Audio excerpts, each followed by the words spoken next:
A single document, 4 numbers, and those 4 numbers just officially answered a question that 2 sides of the internet have been screaming about for 2 years. $528,000, $574,000, $493,000, $350,000. The new WNBA collective bargaining agreement didn't consult anyone's social media following, didn't factor in podcast appearances, and didn't respond to public demands. It ran a formula, and that formula produced a result that Angel Reese is not handling with any kind of grace. Here's what you need to understand before we break any of this down. The salary gap between Caitlin Clark and Angel Reese is not the story. The gap is the symptom. The real story is the mechanism that created it. A single clause buried inside the new CBA that ties your contract value directly to your verified All-WNBA production during your rookie contract window. Clark triggered that clause, Reese didn't. That's the entire mathematical explanation for why Clark sits at $528,000 in base salary while Reese lands at $350,000. And the more clearly you understand how the clause actually operates, the harder it becomes to look at Reese's public reaction and take it seriously.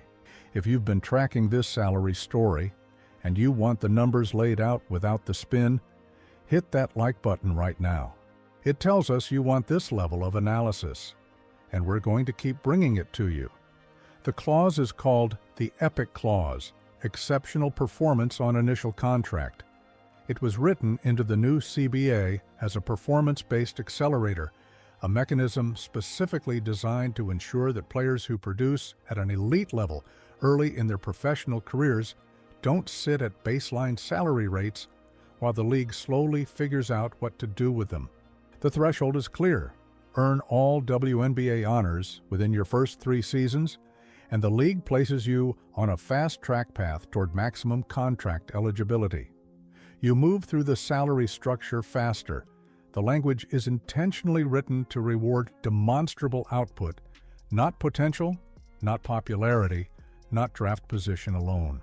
Clark earned first-team All-WNBA in her rookie season. 1 year into her professional career, the clause was already triggered. Aliyah Boston hit the clause through a different but equally legitimate path. Back-to-back All-WNBA selections across her first 2 seasons, combined with the kind of two-way production that fundamentally changed how Indiana runs its offense and defense. Boston's contract jump from $94,000 to $574,000 isn't a raise in the conventional sense. It's the clause formally reclassifying her entire value based on 2 seasons of documented, verifiable production. That's the system working exactly as intended. Reese came into the league as the 7th overall pick in 2024. Her draft position placed her above the baseline floor immediately, which is why she moved from $75,000 as a rookie to $350,000 now. The draft slot does real work, but it only carries you so far. The second accelerator, the EPIC clause pathway, requires all WNBA honors, and through 2 full professional seasons, Reese has not earned a single selection. That's not a media characterization. That is a selection committee decision made by people evaluating production metrics across the entire league. And here's where the salary sheet gets genuinely uncomfortable for the Reese camp.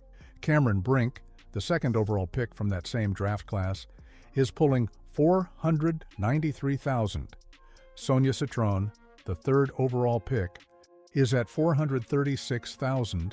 Reese, 7th overall, sits below both of them at $350,000. Her own 2024 draft class is outpacing her salary, and that fact landed publicly in the same week she decided to go loudest about it. The WNBA as an institution has spent years navigating criticism that its salary structure doesn't adequately reward production. The new CBA was specifically built to answer that criticism through a merit-based escalator.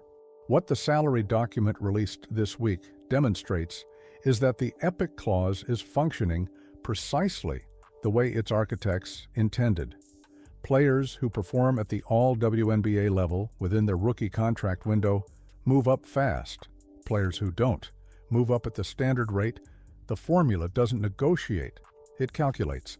To understand how we arrived at two players with such different financial trajectories after only 2 professional seasons, you have to go back to where those trajectories actually diverged, because this didn't start with the new CBA. It started in college, and it was visible to anyone who was paying attention. Clark arrived at the professional level with 62 collegiate records and a playmaking profile that scouts had been dissecting for years.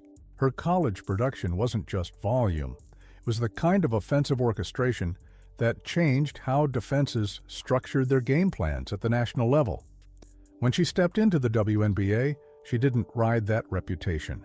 She documented new production, rookie records in assists, scoring, and playmaking efficiency, first-team All-WNBA in year 1, and All-Star selection, a Team USA roster spot, where her assist efficiency and scoring output put her in direct comparison with the best players in the world, not just the best in the league. Every one of those milestones was tracked, verified, and eventually reflected in a contract formula. Reese's first 2 professional seasons told a different story. Rebounding was the headline, but when analysts went deeper into the numbers, the picture complicated quickly. A significant portion of her offensive rebound totals came directly off her own missed field goal attempts. In Season 2, she shot 39% from the field overall. She converted below 50% on attempts within 5 feet of the basket. From 5 to 9 feet, the conversion rate dropped to 13%. Her layup conversion rate was 31.5%, in a season where she attempted the 3rd most layups in the entire WNBA. The rebound numbers looked substantial in the box score. The shots that generated those rebounds undermined the narrative around them. Clark's production, meanwhile, created effects that never showed up in her own box score at all. Defenses couldn't sag off Clark without conceding open 3-point attempts, which opened driving lanes for Kelsey Mitchell and cleaned up post-entry angles for Aliyah Boston. Sophie Cunningham and Lexi Hull saw wide-open perimeter looks because 2 defenders were tracking Clark's movement without the ball. That gravitational impact on a team's entire offensive operation registers in win totals and defensive game plan construction across the league. It's not captured in a single stat line. It shows up everywhere surrounding it.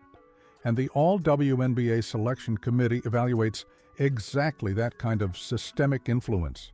The availability dimension added another variable to the comparison. Reese's injury situation in Season 2 stretched across months of vague, day-to-day updates without any clear medical timeline attached. During that same window, she appeared publicly at promotional events for her Reebok line while still listed as sidelined by the Sky.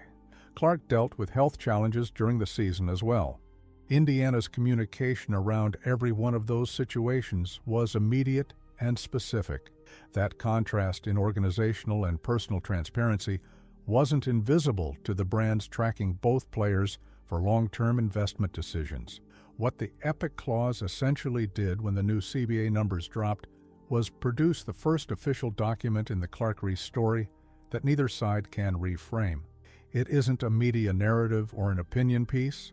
It's a contractual outcome generated by a performance algorithm. And when Reese saw that document, her response told everyone in the commercial world exactly what they needed to know about how she handles market signals. Drop your take in the comments right now. Do you think the Epic Clause is the right mechanism for structuring WNBA salaries? Or does a performance-based accelerator create a system that's structurally impossible for certain player types to compete within? There's a real debate underneath this one, and we want to hear where you land on it. The $178,000 base salary gap between Clark and Reese is the number that drove most of the headlines. But that number becomes almost a footnote the moment you widen the frame to include what's happening in the endorsement market simultaneously, because there's a parallel financial gap running alongside the CBA gap, and it's not measured in thousands. It's measured in tens of millions.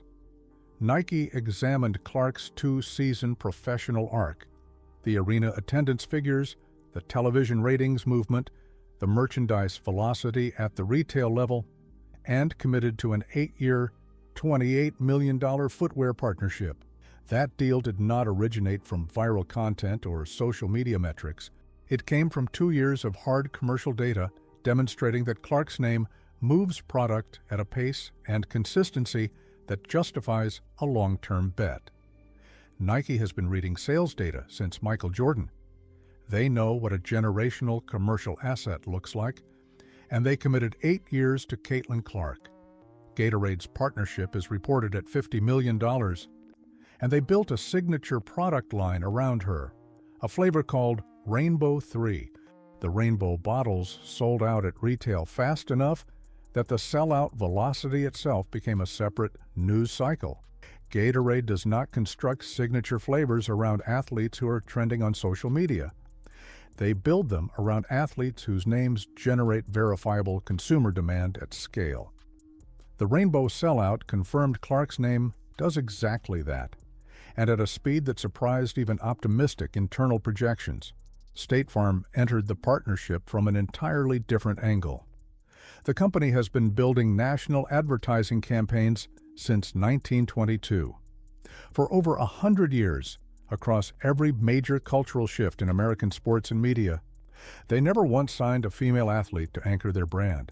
Then Clark walked in, and that century-long streak ended.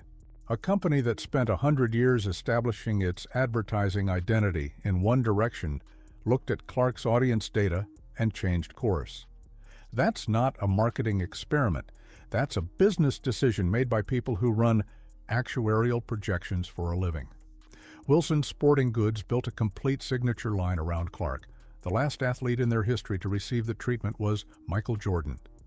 Not another active WNBA player, not a current NBA franchise player. Michael Jordan as Wilson reviewed their entire catalog of brand partnerships spanning more than a century and concluded that Clark's commercial pull justified doing what they last did for the most commercially dominant athlete in the history of professional basketball.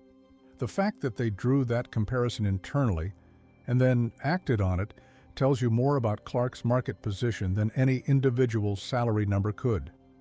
That portfolio, Nike, Gatorade, State Farm, Wilson represents a level of simultaneous brand investment that has no precedent in women's basketball. Every single brand on that list had options. They chose Clark. Reebok made a different calculation. They signed Reese, launched the shoe with genuine marketing energy and distribution infrastructure, and then watched the product sit on shelves for months without selling through. The marketing spend began contracting quietly. Ads stopped running. The shoe moved to discounted retail positioning, while Reebok went silent on the entire campaign. Brands do not let campaigns go silent when partnerships are performing. They go silent when the sales data tells them the investment isn't generating the expected return. The commercial world has been reading that signal from the Reese-Reebok situation for a while now, and the public trajectory of that partnership, from launch momentum to retail markdown, is one of the clearest market verdicts available in the current WNBA endorsement landscape. Before we continue, if this channel has been your go-to source for what's actually happening behind the numbers in women's basketball, consider becoming a member. Your support is what keeps us doing the research that goes into breakdowns like this one. Forbes ranked Clark fourth on their most powerful women in sports list, a ranking built on revenue generation and brand impact data, not fan voting or engagement metrics. Sportico named her the most influential female athlete of 2025 using the same data-first methodology. When Clark appears that high on both lists simultaneously, it's because the commercial numbers attached to her name are genuinely that large. Her front row seat at a Prada show alongside Eileen Gu wasn't a courtesy placement. Fashion houses at that level allocate front row positioning to people who generate press coverage and move product for the brand. Clark earned that seat because her cultural reach now extends into spaces that have no relationship to basketball. Reese's public response to the Forbes ranking and the Prada appearance followed an established pattern. The same public dismissiveness that characterized her reactions throughout their college rivalry, Reese at LSU, Clark at Iowa, the media framing them as competitors for the same cultural space, carried directly into the professional era. Brands track that behavioral pattern specifically because they run sentiment analysis on how an athlete's public conduct affects the perception of brands that are commercially associated with them. They look at whether an athlete's public behavior creates liability over time. Reese's track record on that metric has been consistently problematic, and the commercial world has been adjusting its positioning around that reality quietly for the better part of 2 seasons, with the Reebok situation functioning as the most publicly visible data point.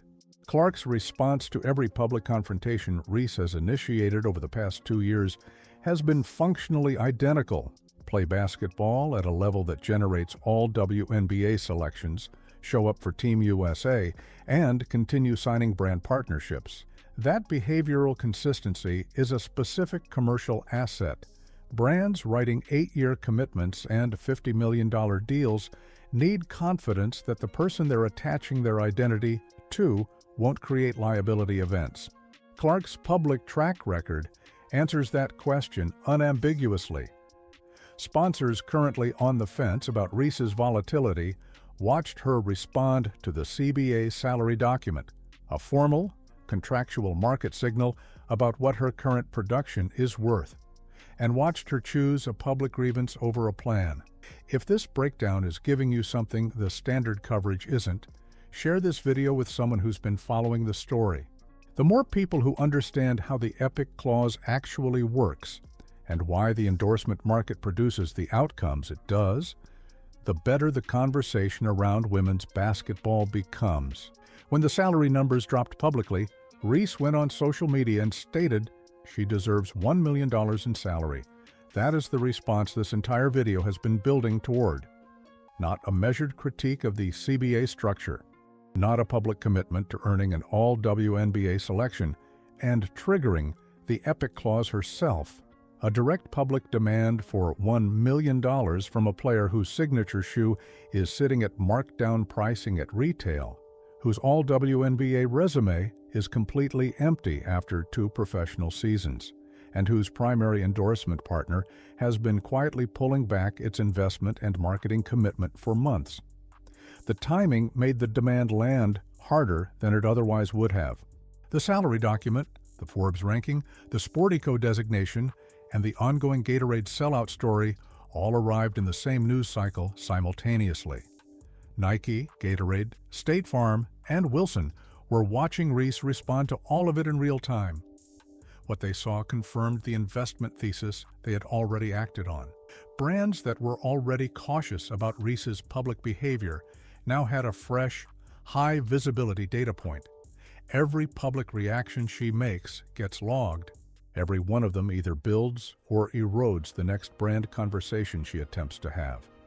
Here's the forward-looking reality that the current numbers don't fully capture. The EPIC clause is not a fixed outcome. It's an accelerating engine. Clark's $528,000 base salary is not a ceiling. It's a way station. She's already on track for maximum contract eligibility by 2027, based solely on her first-team All-WNBA selection from year 1 of her professional career. If she earns All-WNBA honors again in 2026, and her first 2 seasons make that a structurally reasonable expectation, not speculation, the next escalator in the clause structure activates. Analysts projecting her contract trajectory have her approaching a potential Supermax contract worth $1.7 million annually by 2028. Reese publicly demanded $1 million. Clark is contractually positioned to more than double that number within the same time frame, and the gap between them doesn't hold at $178,000. It widens with every season Clark performs at her current output level, and every season Reese doesn't earn an All-WNBA selection. Indiana heading into 2026 with Clark, Aliyah Boston, Kelsey Mitchell, Lexi Hull, and Sophie Cunningham all under contract is already a legitimate championship conversation. A franchise paying Clark $500,000 to $28,000 in base salary, while she pulls $28 million in Nike partnerships and $50 million in Gatorade arrangements into the women's basketball conversation, is getting an extraordinary return on that contract number. The league built the Epic Clause to reward production, and the Indiana Fever built a roster around the player who triggered it first. Every young player coming through college basketball right now can see exactly where each path leads. 5 years ago, the combination of a $528,000 WNBA contract, a $28 million Nike deal, a $50 million Gatorade partnership, and a Wilson signature line was not something any female basketball player could realistically project toward. Clark didn't receive those numbers because of hype or timing. She documented 62 records, triggered a performance clause in her first year, and signed with brands that made decisions based on her actual sales data. The market didn't pick a side in the Clark-Reese debate. It ran the numbers. And the numbers produced a result that a public demand on social media isn't going to change.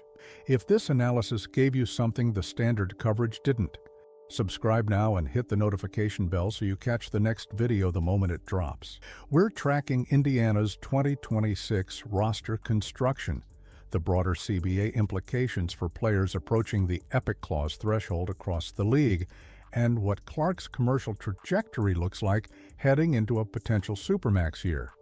The next one is going to be one you don't want to arrive at late. We'll see you there.